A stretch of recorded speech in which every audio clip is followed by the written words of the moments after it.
The hips don't lie. Day 3. Now that we're approaching the halfway point, I want to bring out the weapons of seduction.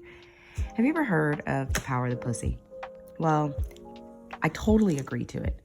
Maybe not how you may think though, so let's clarify this. I think pussy power represents womanhood, femininity, sensuality, sexuality, and the power that it all encompasses when in balance. It gives us the best possible life experiences. You see, we were created female for a reason. God made no mistakes when he created you. Women possess a special uniqueness that sets us apart from our male counterparts. Women are powerful beyond measure, and it takes a sensual woman to recognize that power. The pussy in this case, meaning vagina, yoni, it represents femininity. So this V power is actually deep-rooted in your sensual feminine essence, and today that essence is going to emerge. Did you know that women of other eras celebrated femininity? Our beautiful bodies were created to do so many magical things. Our natural, creative, nurturing instincts, intuitive nature, it really is all being replaced now by such masculine roles. In today's society, let's face it, women, we literally do everything. And the busyness of life, it strips away at our sensual feminine essence, our very own power of the pussy. Lesson 3. Did you know that our bodies energetically store emotions? Everything from this life filters through your physical body. And for women, this energetic and emotional storage hangs out in our hips. There tends to be a lot of guilt, shame, fear, and trauma attached to the hip space. And before we can move that negative energy out of the body and unlock our V power, we need to take a look at what I call our initial infraction.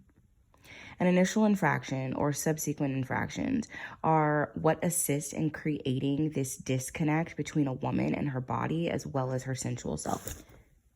Your initial infraction is the first time you can remember that someone ever brought this negative attention on your body or your role as a woman. This is something that affected you in a way that made you feel some kind of way about yourself. For example, an 11-year-old girl overhearing an adult call her a slut for wearing a 2-piece swimsuit to a public school, and it makes her feel ashamed. In the midst of these feelings, it becomes a circumstance where now she's ashamed to show her body, and as a result, she always wears a t-shirt over her swimsuit. Do you see how these initial infractions can create a problem for the rest of our lives?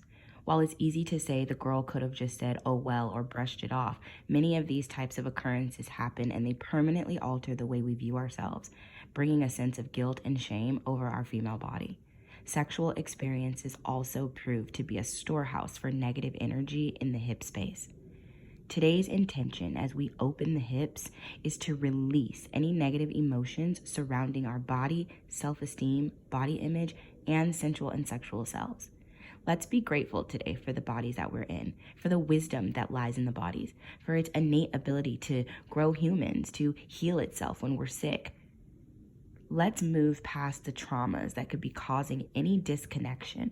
Understand that your body is a sacred vessel, regardless of what size it is. Our hip space is precious. Our most precious jewels are nestled inside of the space between our hips, our sacral chakra and our creative energy, the literal power to create. Journal prompt.